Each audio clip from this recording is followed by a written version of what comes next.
معزز ناظرین، خداوند یسوع مسیح ناصری کے نام میں آج پھر نوید ملک آپ کی خدمت میں آداب بجا لاتا ہے۔ پروگرام میں مسیحی کیوں ہوں لے کر آپ کی خدمت میں حاضر ہوا ہوں۔ اس سے پہلے ہفتہ وار میرے اس پروگرام کے وسیلہ سے جو کچھ کہا گیا آپ خوب برکت پاتے رہے، اور اس کا ثبوت آپ کے ٹیلی فون کالز، آپ کے ایس ایم ایس، آپ کی ای میلز ہیں، اور آپ کے شخصی طور پر روابط ہیں جن کے ذریعہ سے مجھے حوصلہ ملتا ہے کہ میں 2 کوس اور چل سکوں، اور آپ کی دعاؤں کے وسیلہ سے مجھے دلیری ملتی ہے کہ میں اور بہتر طریقہ سے کام کر سکوں۔ تو ماضی میں جتنے بھی پروگرامز کیے گئے ہیں ان کے وسیلہ سے آپ خوب برکت پاتے رہے ہیں، اور میں نے کئی بار اس بات کا ذکر کیا کہ اس پروگرام میں مسیحی کیوں ہوں، صرف یہی نہیں بتاؤں گا کہ میں مسیحی کیوں ہوں، بلکہ کئی ایسے مہمانان گرامی کو بھی مدعو کروں گا جو اس پروگرام یعنی میں مسیحی کیوں ہوں میں آ کر اپنی زندگی کے تجربات سے متعلق بتا سکیں کہ وہ مسیحی کیوں ہیں۔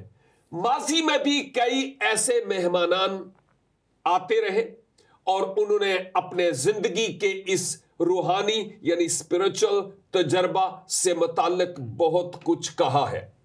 اسی طرح آج جو ہمارے ساتھ مہمان ہیں ان کا اسم گرامی قاری یوحنا ہے، اور ہم خدا کا شکر ادا کرتے ہیں کہ وہ آج ہمارے ساتھ اس پروگرام میں شریک ہیں۔ اور آپ کو معلوم ہے کہ آج جتنی بھی گفتگو ان کے ساتھ ہوگی اس کے وسیلہ سے پہلے تو میں ایمان میں خوب مضبوط ہوں گا، اور پھر اس کے ساتھ ساتھ آپ ناظرین بھی، خواہ آپ دنیا کے کسی کونے میں ہی کیوں نہیں، آپ بہت برکت پائیں گے۔ تو قاری یوحنا صاحب، ویلکم ٹو دس پروگرام۔ میں بہت شکر گزار ہوں آپ کا کہ آپ ہمارے اس پروگرام میں مسیحی کیوں ہوں میں تشریف لائے، اور بہت اچھا لگا کہ آج آپ یہاں پر موجود ہیں۔ ماضی رفتہ میں مسیحی کیوں ہوں اس پروگرام کو آپ نے کئی بار دیکھا ہوگا، یا شاید اپنی مصروفیات کے سبب سے بہت کم دیکھا ہو، آپ نے سنا ہوگا۔ ویسے ہم شخصی طور پر ایک دوسرے کو جانتے ہیں اور اس پروگرام کا ذکر ہوتا رہا ہے۔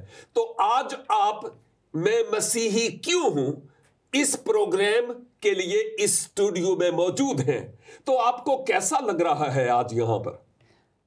برادر نوید، تھینک یو سو مچ، آپ نے مجھے انوائٹ کیا، اس آنر ٹو بی ہیئر، اور یہ ایک میں خدا کا شکر ادا کرتا ہوں اس وقت کے لیے اور آپ کے لیے کہ آپ نے ایک جو سلسلہ وار پروگرام شروع کیا ہے کہ میں مسیح کیوں ہوا، یہ ایک بہت بڑی سچائی لے کر دنیا کے سامنے آ رہا ہے جو کہ دنیا نہیں جانتی اور ان سے یہ بہت دور ہے۔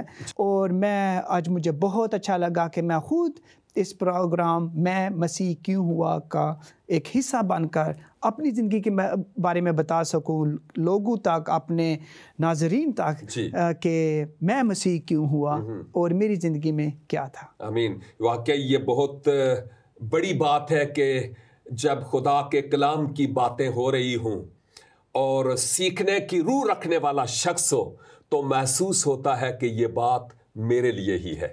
اور یقیناً آج بھی جو بہت ساری باتیں ہوں گی، ہمارے بہت سارے ناظرین یہ سمجھیں گے اور جانیں گے کہ یہ باتیں تو میری اپنی زندگی پر سے پردہ کشائی کر رہی ہیں۔ تو یقیناً یہ بہت ہی خوبصورت اور بہت زبردست پروگرام ہوگا۔ تو آپ کا تعلق بائی دا وے کہاں سے ہے، یعنی کس ملک سے ہے، اور کیا کیا کرتے رہے ہیں آپ اس ملک میں؟ تھینک یو سو مچ۔ میں ملک پاکستان سے ہوں۔ بہت پیارا ملک ہے اور بہت پیارے لوگ ہیں ہمارے ملک کے، اور بہت لولی کلچر ہے ہمارا، اور شکر ہے کہ میں بھی اسی ملک میں آپ بھی وہاں سے ہیں، اور میں خدا کا شکر ادا کرتا ہوں اپنے ملک کے لیے فرسٹ آف آل۔ اور میں ایک جب میں پیدا ہوا تو میرے کانوں میں اذان کی آواز سنائی دی، اور کیونکہ میری ساری فیملی جو ہے وہ ایک بہت اچھے گھرانے سے، مذہبی گھرانے سے تعلق رکھتی ہے، جو کہ سنی فرقہ سے تعلق ہے۔ اور اس کے بعد جیسے جیسے میں بڑھتا گیا، اپنی جو گورنمنٹ اسکول ہے اس میں اپنی تعلیم شروع کی، اور اس کے ساتھ ساتھ میں اپنی مذہبی تعلیم جو کہ اسلام کی تعلیم ہے اس کو میں فالو اپ کرتا رہا، اور اس کی میں پریکٹس کرتا رہا، لائک 5 پلر آف اسلام۔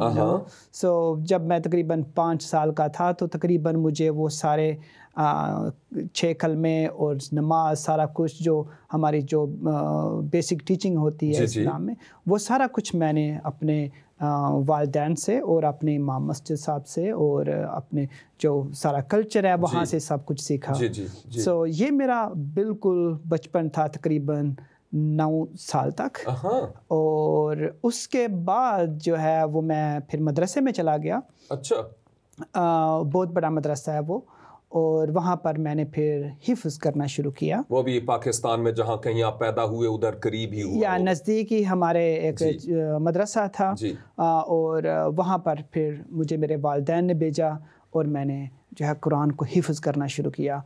اور میں نے قرآن حفظ کیا، اور اس کے بعد میں نے ساتھ ساتھ میں قاری کا کورس بھی کرتا رہا، اور یہ میری سرگرمی تھی۔ اور میں اپنے جو ہے ایمان میں، اپنے ایک مذہبی جوش میں جو تھا وہ بہت سرگرم تھا، اور میرے لیے میرا جینا مرنا اور اسلام کے لیے قربان ہونا یہ ایک فخر کی بات سمجھی جاتی ہے، اور کیونکہ یہ ایک کلچر نہیں ہے بلکہ یہ ایک مذہبی عقیدہ ہے جو ہم وہ لوگ جو ہیں وہ جو میں کرتا تھا وہ ایسے تھا۔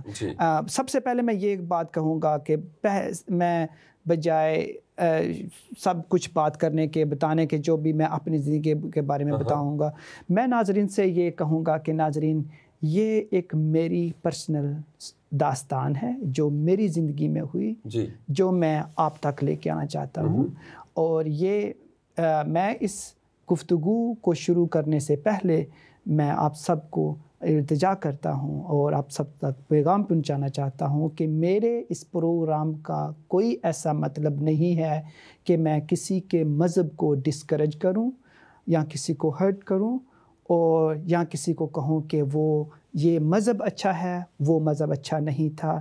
یہ میرا بالکل فوکس نہیں ہے۔ میں اگر آج یہاں پر بردر نوید ہوں تو میں یہی بتانے آیا ہوں کہ میری زندگی کیسی تھی، میں کہاں تھا۔ مجھے کسی لوگ سے کوئی غرض نہیں ہے کہ لوگ کہاں پہ ہیں، وہ کس مذہب کو فالو کر رہے ہیں، نہیں، میں کہاں پہ تھا، میری زندگی کیسی تھی، اور ابھی میں کیا ہوں۔ سو یہی میرا فوکس ہے، نہ کہ میں ادھر آ کر کہوں کہ نہیں کچھ لوگ غلط ہیں اور میں ٹھیک ہوں، نہیں، یہ میرا بالکل۔ میں بالکل آپ کے ساتھ متفق ہوں۔ ہمارا قطعی یہ مقصد نہیں ہے کہ ہم کسی بھی کی دل آزاری کریں، کیونکہ ہم سب بھائی ہیں۔ اور دوسری بات یہ ہے کہ آپ نے خود جیسے فرمایا بھی ہے کہ شروع میں آپ مدرسہ میں گئے اور ایک خاص فرقے کے رکن ہونے کی حیثیت سے آپ تعلیم حاصل کرنے کے لیے ایک درسگاہ میں بھی گئے، اور میں سمجھتا ہوں کہ یہ بہت اچھی بات ہے کہ آپ پھر قاری ہونے کے لیے اپنے دین کو اور قریب سے جاننے لگے۔ اور میں سمجھتا ہوں کہ بہت سارے لوگ جو یہاں تک نہیں پہنچتے ان کے لیے فیصلہ کرنا مشکل ہو جاتا ہے۔ تو جو لوگ پڑھتے ہیں اور ترجمہ کے ساتھ کتب کو پڑھتے ہیں اور وہ سمجھتے ہیں کہ اب حقیقت کیا ہے، تو پھر وہ کسی منزل پر پہنچتے ہیں کہ وہ فیصلہ کریں کہ وہ کیا ہونا چاہتے ہیں۔ اور بالکل آپ ٹھیک کہہ رہے ہیں، یہ آپ کی شخصی داستان ہے، آپ اپنا شخصی تجربہ بیان کر رہے ہیں۔ اس کا قطعی طور پر مقصد یہ نہیں ہے کہ کون کیا ہے، کون غلط ہے اور کون صحیح ہے، اس کا قطعی طور پر یہ ہمارا مقصد نہیں ہے۔ اور ہمارے جو ناظرین ہیں وہ بھی کافی سمجھدار ہیں اور وہ ان باتوں کو پازیٹیو لے رہے ہیں، وہ نیگیٹیولی نہیں لے رہے ہیں۔ جب آپ تعلیمی میدان کی بات کرتے ہیں تو کیا کوئی خاص ایسی ڈگری تھی مذہبی طور پر جو آپ نے اس وقت حاصل کی تھی جب آپ پاکستان میں تھے؟ یا اس وقت جو تھا ہمیں کوئی ڈگری نہیں دی جاتی تھی، لائک ایک سند ہوتی ہے. سو جب میں نے حفظ کیا تو وہ مجھے دی گئی کہ میں نے مکمل حفظ کیا. سو یہی میری ڈگری تھی، یہی میری سند تھی. اور اس میں جو ہے اکیڈمک ایجوکیشن نہیں ہوتی مدرسہ میں، لائک کوئی کمپیوٹر سائنس وغیرہ یا میتھمیٹکس، کیمسٹری یا بایولوجی، یہ چیزیں وہاں پر نہیں پڑھائی جاتی. صرف اور صرف جو ہے وہ مذہب پڑھایا جاتا ہے. اور جو کتابیں ہیں وہ صرف جو ہے وہ مذہب کے داستان اور ہسٹری اور جو اس کا لا ہے، سیرت النبی اور سو یہ ساری چیزیں اس میں پڑھائی جاتی ہیں. تو اسی میں ایکچولی میں جو درس نظامی کے لیے جو ہے وہاں پر پڑھایا جاتا تھا، لیکن درس نظامی کا جو ہے وہ 8 سال کا عرصہ تھا. سو اس کے لیے میں نہیں جا سکا. لیکن جو ہے اسی ماحول میں رہنا اور وہاں ڈائیلاگ سنتے رہنا، ان کی ایکٹیویٹیز میں ایکٹیو رہنا، سو یہ ساری چیزیں ہمارے علم میں تھیں اور ہم سیکھتے تھے ہر روز. اور اسی طرح ہمیں درس دیا جاتا تھا. سو یہ سارا کچھ جو ہے وہ ان سے، میری اسٹڈی سے درس نظامی جو تھی وہ جدا نہیں تھی، حالانکہ وہ ایک ہی حصہ تھا. اور ممکن ہے کہ وہ آپ کے جو معلمین یعنی اساتذہ اس وقت تھے وہ آج بھی ہوں کہ نہیں؟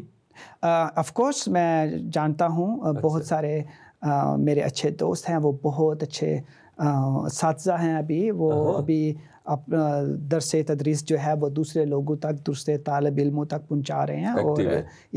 اور وہ بہت اچھے انسان ہیں. وہ ابھی بھی پاکستان میں ہیں. گڈ. تو پھر آپ پاکستان میں تھے اور ابھی ہم جہاں بیٹھے ہیں ہم پاکستان میں نہیں ہیں. تو پھر پاکستان سے آپ کیوں کر اور کیسے نکلے اور کہاں گئے؟ میں پاکستان سے 2005 میں جو ہے وہ یونان میں آیا تھا. اچھا. کام کی تلاش میں. اور اس کے ساتھ ساتھ یہی تھا کہ کس طریقے سے اپنی مذہب کو، مذہب اسلام کو کس طریقے سے اپنی منسٹری کو جو ہے وہ ڈیولپ کیا جائے ان یورپ. سو وہاں پر میں نے آ کر جو ہے وہ سپورٹ کی 2005 میں اور 2007 میں کہ like mask planter in Greece Athens. So میں نے اپنی جو ہے وہ جتنی مجھ سے ہو سکی میں نے اپنی جو ہے جماعت کی جو ہے وہ سپورٹ کی ماسک پلانٹنگ میں، اور اس کے بعد اپنی مذہبی ایکٹیویٹیز میں جو کہ یونان میں تھی. یہ ماسک پلانٹنگ سے کیا مراد؟ کہ ہیلپ کرنے کے مسجد جو ہے وہ بنائی جائے ان یورپ میں، تاکہ جو دوسرے مسلمان عزیز لوگ ہیں دوسرے ملکوں سے جو وہاں پہ رہتے ہیں ان کے لیے ایک جگہ بنائی جائے، تاکہ وہاں جہاں جا کر وہ اپنی عبادت کر سکیں، اپنی نماز پڑھ سکیں. سو اس میں میں بہت زیادہ ایکٹیو تھا. تو یعنی کوئی ایک آدھ یا دو عبادت گاہیں آپ کے وسیلہ سے وہاں بنی ہیں. اور کبھی اس کے بعد وہاں گریس جانے کا اتفاق ہوا؟ ریسنٹلی میں گریس گیا تھا تقریباً 3-4 مہینے پہلے. اور مجھے موقع ملا کہ میں باہر سے ان 2 عبادت گاہوں کو دیکھ سکوں، اور میں نے دیکھا اور وہاں پر وہ ویسے ہی تھی جیسے پہلی ہیں، اور وہ ابھی تک کنٹینیو ہے. سو میں گیا ہوں اور میں نے دیکھا ہے کہ وہاں پہ ابھی بھی ہیں. تو کافی ایکٹیو اور کافی سرگرم آپ مجھے لگے کہ ماضی میں کافی کچھ آپ کے وسیلہ سے کام ہوئے ہیں جب آپ مسیحی نہیں تھے. تو پھر یہ آپ کی زندگی میں یہ انقلاب آیا کہ آپ نے یعنی سٹیپ لیا ادھر سے ادھر آنے کے لیے. یہ بہت بڑا سمندر ہے، بحر ہے کہ اس طرف سے آپ اس طرف آئے، یعنی اسلام سے مسیحیت میں آئے. تو یہ کب یہ انقلاب کب آیا آپ کی زندگی میں؟ یہ ایک بہت لمبا عرصہ ہے. ایک طویل عرصے کے بعد میں نے جو ہے وہ یہ سٹیپ لیا کہ ہاں میں کہاں پہ ہوں. کیونکہ بعض لوگ سوچتے ہیں کہ شاید بس وہ یوں کیا اور مسیحی ہو گئے، کوئی جملہ پڑھا اور مسیحی ہو گئے، جیسے بہت سارے مذاہب میں سمجھا جاتا ہے. آپ کا مطلب ہے ایسا نہیں ہے؟ جیسے کہ ایک اسلام میں ہے کہ ہم جب کسی غیر مسلم کو دعوت دیتے تھے اسلام کی تو اس کو یہی کہا جاتا ہے کہ آپ صرف کلمہ پڑھ لیں اور آپ مسلمان ہو جائیں گے, ٹھیک ہے. لیکن جو میں نے مسیحیت میں دیکھا وہ ایسے نہیں ہے, ٹھیک ہے. اور کیونکہ اس کے کانسیکوینسز جو ہیں وہ بہت بڑے ہیں, ایک پروسیس ہے اور اس کا بہت بڑا پروسیس ہے, ٹھیک ہے. اور لائک میرے لیے یہ آسان نہیں تھا. میں اپنی بات کر رہا ہوں, میں سمجھ رہا ہوں آپ کی بات. مجھے کچھ لوگ کہتے ہیں کہ ہاں وہ 1 منٹ میں اس نے اپنا مذہب چینج کر لیا, یہ ہو گیا وہ ہو گیا. یہ میرے خیال میں یہ ایسا نہیں ہوتا. یہ ایک بہت بڑا پروسیس ہے اور اس پر ٹائم لگتا ہے. خاص کر میرے لیے بہت بڑا پروسیس تھا کیونکہ جو میری پوزیشن تھی اسلام میں وہ ایک ڈیفرنٹ تھی, ٹھیک ہے. وہ میں ایک I was not a normal Muslim, سو میری ایک پوزیشن تھی, میری ایک پہچان تھی. لوگ جو ہیں وہ مجھے میرے نام سے نہیں بلکہ میرے ٹائٹل سے مجھے بلاتے ہیں, حافظ صاحب یا قاری صاحب یا امام صاحب. سو اس وجہ سے لائک کیونکہ ہمارا کلچر جو ہے وہ آنر اینڈ شیم کلچر ہے, ٹھیک ہے. سو اس جب میں یونان میں آیا تو کیونکہ پاکستان میں میرے پاس انف ریسورسز تھے کہ میں اپنی زندگی کو جو ہے وہ سپورٹ کر سکوں, جو اب میری نیڈس ہیں ان کو میں سپورٹ کر سکوں. لیکن جب میں یونان میں آیا تو it was a totally different country from me, different culture. So ادھر مجھے جو ہے وہ بہت سارے چیلنجز سہنے پڑے کیونکہ میرے پاس کوئی ڈاکومنٹ نہیں تھے, اور اس کے بعد زیرو سے شروع لینگویج بھی نہیں آتی تھی, اور اس کے بعد جو ہے وہ اپنی مشن اپنا اس کو بھی فوکس رکھنا ہے, اور جس گھر میں رہتا ہوں وہاں کرایہ بھی دینا ہے, ٹھیک ہے. یورپ میں ٹیکس بھی دینا ہے, آپ کی انشورنس, آپ کی جو ہے ہیلتھ انشورنس کا وہ کیسے ہوگی, یہ سارے سسٹم میں آتا ہے. سو اس کے لیے جو ہے وہ مجھے پھر ایک جاب کی تلاش تھی کیونکہ مجھے اپنی فیملی کو بھی سپورٹ کرنا تھا پاکستان میں. سو میں ایک جاب کی تلاش میں تھا, اور مجھے میرے دوستوں نے ہی ہیلپ کی کہ وہ میرے لیے ایک جو ہے وہ کام تلاش کریں. سو میں نے وہاں بہت سارے ڈفرینٹ کام کیے. For example I was a salesman in one shop. So ایک بلڈنگ کنسٹرکشن میں نے کام کیا.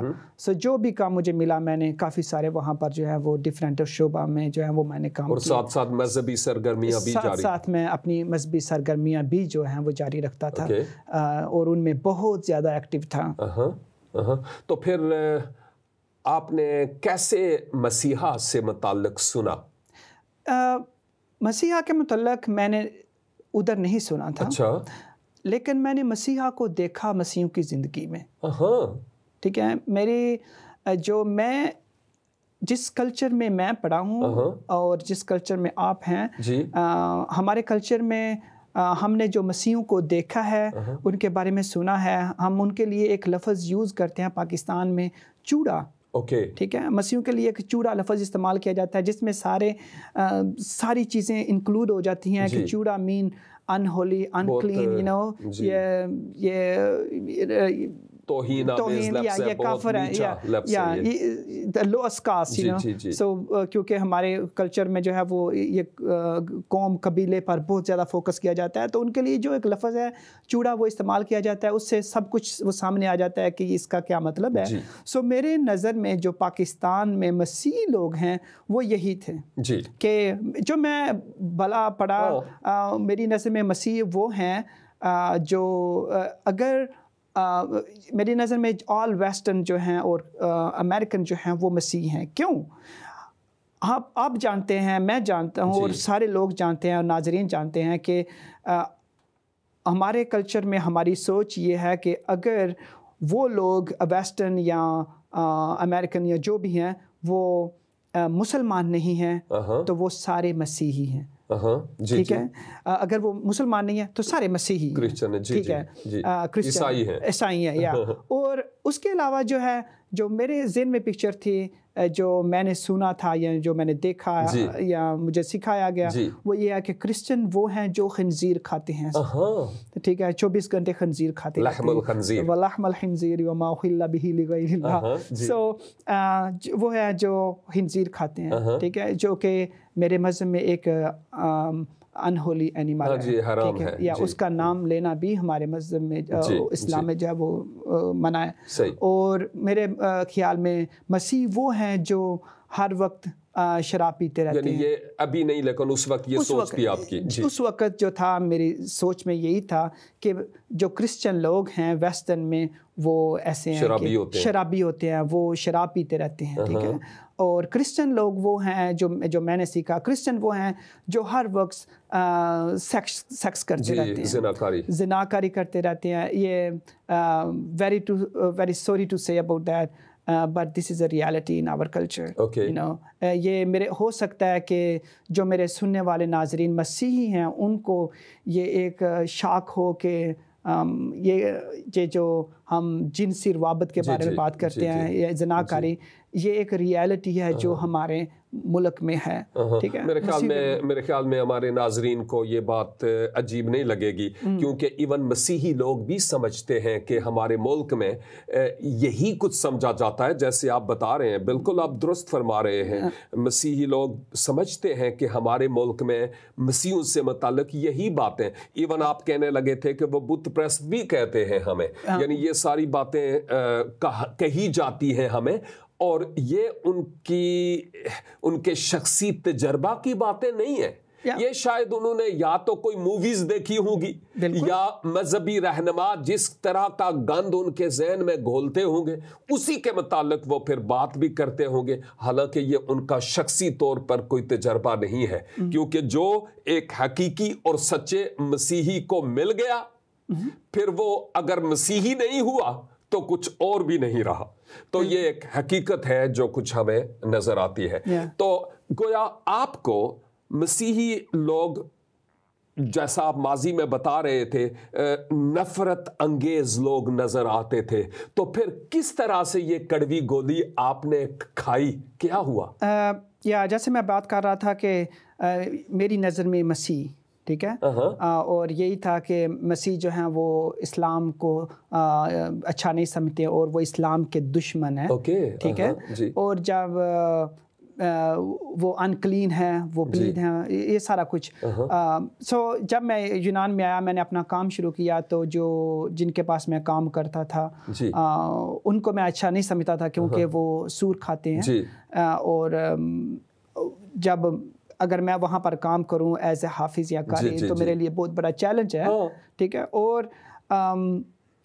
میں نے اچھا نہیں سمجھا, لیکن میرے دوستوں نے میری ہیلپ کی. انہوں نے کہا کہ یہ ایک اچھا چانس ہے, آپ وہاں پر جائیں اور آپ ان کو دعوت اسلام کی دعوت جو ہے اسلام کی دعوت دے سکتے ہیں. سو میں وہاں پر گیا, میں نے اپنا انٹروڈیوس کرایا ان کو, ٹھیک ہے, اور ان کو بتایا کہ میں ایک رہنما ہوں اور ہم 5 وقت نماز پڑھتے ہیں اور میں ہر وقت وضو میں رہتا ہوں. سارا کچھ ان کو بتایا جتنا کو مجھ سے ہو سکا. لیکن میں کام کرنا چاہتا ہوں, اگر آپ مجھے اجازت دیں تو انہوں نے کہا کہ کوئی مسئلہ نہیں, آپ کام کریں. لیکن میں نے ان کو کہا کہ لیکن میری ایک شرط ہے کہ جب بھی میری نماز کا وقت ہوگا تو مجھے نماز پڑھنے جانا ہوگا. تو پھر انہوں نے مجھے اپنی جہاں پر میں کام کرتا تھا وہاں پر ایک جگہ دی ہوئی تھی, اور انہوں نے کہا کہ حافظ یہ آپ کے لیے جگہ ہے جہاں پر آپ اپنی نماز پڑھ سکتے ہیں. حالانکہ وہ اتنا احترام کرتے تھے اس جگہ کا جہاں پہ میں نماز پڑھتا تھا کہ وہ وہاں پر نہیں جاتے تھے. یہ کرسچن لوگ جو ہیں, ٹھیک ہے. اور کئی دفعہ ان کو پتا تھا کہ میں حلال میٹ کھاتا ہوں, حلال فوڈ کھاتا ہوں, تو وہ ہمیشہ میرے لیے حلال فوڈ کا انتظام کرتے تھے, ٹھیک ہے. انہوں نے کبھی میرے ساتھ دھوکہ بازی نہیں کی. وہ اپنے لیے جو مرضی خریدیں, لیکن میرے لیے جو ہے وہ ایک حلال جو ہے وہ کھانا آرڈر کرتے تھے, اپنے ساتھ ٹیبل پر بٹھا کر کھانا کھلاتے تھے. اور کئی دفعہ ایسے ہوتا تھا کہ کام کی وجہ سے میری نماز کا وقت جا رہا ہوتا تھا, اور میرے جو مالک تھے وہ مجھے کئی دفعہ مجھے خود کال کر کے کہتے تھے کہ حافظ جی آپ کی نماز کا وقت ہو گیا, آپ جا کر نماز پڑھ سکتے ہیں. اور انہوں نے میں نماز پڑھنے جاتا تھا, وہ مجھ سے کہتے تھے کہ حافظ ہمارے لیے بھی دعا کرنا. میں جو بھی اپنی نماز میں پڑھتا تھا یا وہ میں پڑھتا تھا.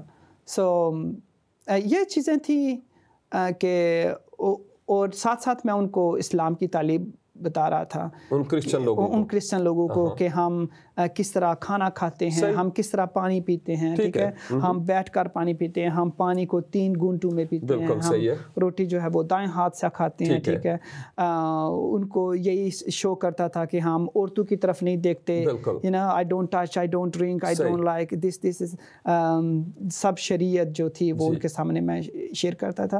سو وہ میری رسپیکٹ کرتے تھے ہر وقت, ٹھیک ہے. اور کچھ عرصے کے بعد جو تھا آہستہ آہستہ, کیونکہ میں اس وقت یونان میں تھا, میرا جو تھا مائنڈ جو تھا وہ کھلنا شروع ہو گیا. میں نے دوسرے لوگوں کو دیکھنا شروع کیا, دوسرے مذاہب کو دیکھنا شروع کیا. میں نے ہیومن رائٹس کو دیکھا کہ ان کے کیا, انسان کی ویلیو کیا ہے, ٹھیک ہے, اس دنیا میں, جو کہ مجھے پہلے کبھی نہیں تھا, ٹھیک ہے. اور حالانکہ میں ایک سنی مسلم تھا, اور میری نظر میں ایک واحد مسلم تھا جو سب سے اچھا تھا, ٹھیک ہے. اور میرا فرقہ ایک واحد فرقہ ہے جو سب سے اچھا تھا. میری نظر میں باقی سارے فرقے جو ان کی ڈینومینیشنز ہیں, لائک ثانوی حیثیت رکھتے ہیں, یا شیعہ ہو گئے, وہابی ہو گئے, لائک دس, وہ میری نظر میں کافر تھے, ٹھیک ہے, کیونکہ میں نے ایسے ہی پڑھا تھا, ٹھیک ہے. وہ اکارڈنگ ٹو حدیث and Quran, you know, we were proved that they are not Muslim. So یہ ایک میرے ایمان کا حصہ تھا جو میں اپنی پریکٹس کرتا تھا. میری نظر میں وہ مسلمان بھی نہیں تھے. لیکن جب میں یونان میں آیا تو میں نے دیکھا کہ وہ اتنے آنیسٹ ہیں میرے ساتھ, اتنے جینٹل ہیں, ٹھیک ہے. انہوں نے کبھی جھوٹ نہیں بولا. سب سے بڑی بات یہ تھی وہاں پر ہماری پاکستانی کمیونٹی میں کہ جب بھی کوئی پاکستانی کام کی تلاش میں ہوتا تھا تو وہ ایک دوسرے کی ہیلپ کرتے ہیں, اور وہ کہتے ہیں, وہ ایک دوسرے کو انکریج کرتے ہیں کہ کسی پاکستانی کے یا کسی مسلمان کے پاس کام نہ کرنا, کوشش کرنا کہ کسی کرسچن کے پاس یا کسی یونانی کے پاس جو ہے وہ کام کرنا. کیونکہ میں ان سے سوال کرتا کہ کیوں نہیں پاکستانی, you know, تو وہ کہتے تھے کیونکہ وہ جھوٹ نہیں بولتے, وہ آپ کا حق نہیں مارتے, ٹھیک ہے, وہ آپ کو ٹائم پر آپ کی پے کرتے ہیں, ٹھیک ہے. سو یہ چیزیں تھیں, یہ میرے ذہن میں کویسچن شروع ہو گیا کہ اور میں کئی دفعہ اپنے دوستوں سے, اپنے دوسرے عہدہ دارانوں سے میں سوال کرتا تھا کہ آپ ان لوگوں کے بارے میں کیا سوچتے ہیں. کیوں نہ ہم اس سوال کو یہاں پر تھوڑی دیر کے لیے رہنے دیں, اور اس پر ہم اپنے نیکسٹ پروگرام میں بات کریں گے. لیکن آپ کے اس پروگرام میں آنے کے لیے بہت بہت شکریہ, اور نیکسٹ پروگرام میں ہم اس بات کو جاری رکھیں گے. لیکن جتنی باتیں ہوئی ہیں وہ ہمارے ناظرین کے لیے اور میرے لیے بہت برکت کا سبب تھیں. ناظرین کرام, کتاب مقدس میں خداوند یسوع مسیح نے کہا کہ تم زمین کا نمک ہو, اور ہم حافظ یوحنا صاحب سے یہ سن رہے تھے کہ مسیحی لوگوں کا جو طرز حیات تھا اس کا ان کی زندگی پر کیسا اثر ہوا. لہٰذا آپ بھی زمین کا نمک بننے کی کوشش کریں, دنیا کا نور بننے کی کوشش کریں, خود بخود آپ اثر چھوڑیں گے لوگوں کی زندگیوں میں. ہم حافظ یوحنا صاحب کی زندگی اور ان کی تبدیلی سے متعلق اپنی نیکسٹ ایپیسوڈ یعنی نیکسٹ پروگرام میں مزید سنیں گے. تب تک کے لیے دیکھتے رہیے پروگرام میں مسیحی کیوں ہوں.